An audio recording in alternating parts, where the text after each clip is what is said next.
Okay, so welcome to Focus Private Tuition. So in this video, we'll talk about phenols and the various reactions that they undergo. We are launching a new series of A-level chemistry videos that will cater for Zimsec students and also Cambridge students. So you should subscribe to get notifications if we upload this new series of videos. So let's talk about phenols, their properties and various reactions that they go through. So showing on my screen there are various types of phenols that you can come across. So you should take note that we have an OH group there bonded to the benzene ring. Let's talk about the acidity of phenols. You should know that phenols are weak acids. However, they are better acids compared to water or ethanol. And acid in this case is a proton donor. That's the definition that we are using.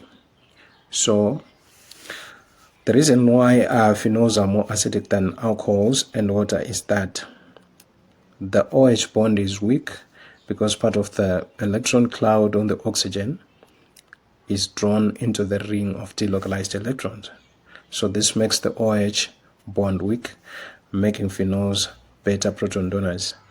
In addition, the remaining phenoxide that is formed after a phenol loses a proton is stable, and therefore it is reluctant to rebond with the H plus ions, making the phenoxide a weak conjugate base. So this makes phenols better acids in general. But you should remember these are still very weak acids compared to such acids as nitric acid, sulfuric acid, etc. So let's look at why these are weak acids. So weak acids partially dissociate when they are dissolved in water, unlike strong acids which fully dissociate. So this means a large fraction of the acid molecules will remain intact, whilst only a small fraction will dissociate to give you your protons, and in this case phenoxide ions. So that is the reaction, the equilibrium that we are talking about. Phenols can react here with strong bases such as sodium hydroxide to form a salt and water in a neutralization reaction. In this case, we are looking at phenol plus sodium hydroxide to give sodium phenoxide and water. Phenols also react with sodium. In this case, it's an acid plus metal reaction, which will give you a salt and hydrogen gas. So the salt will be sodium phenoxide in this case. We can have electron donating groups and electron withdrawing groups bonded to a benzene ring. So you should take note here, in the case of a phenol, our OH group is an electron donating group.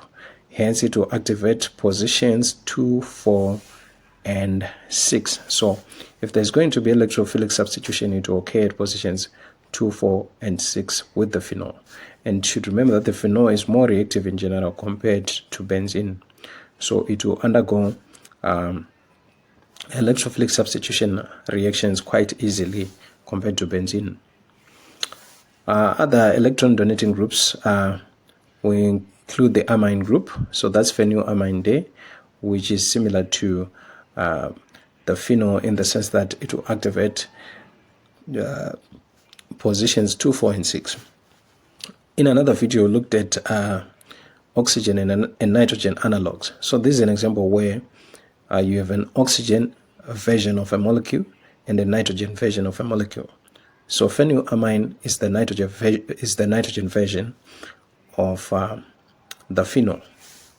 That's another way to look at it, which is very beneficial. Okay, so remember positions 2, 4, and 6. Phenols can react with bromine water, in which case they decolorize your bromine water. This is what happens with alkenes. So remember, phenols will also decolorize your bromine water. And remember, for benzene, it can only do this in the presence of a catalyst, a halogen carrier catalyst. But for the phenol here, you do not need a halogen carrier catalyst. So you see substitution here occurring at position 2, 4, and 6. This compound is insoluble in water. Take note. You can react a phenol with dilute nitric acid, in which case you are going to form nitrophenol, nitrobenzene, nitrophenol. So you can see here that substitution again has happened at positions 2, and we have another one at position 4. So you're going to form both those isomers as product.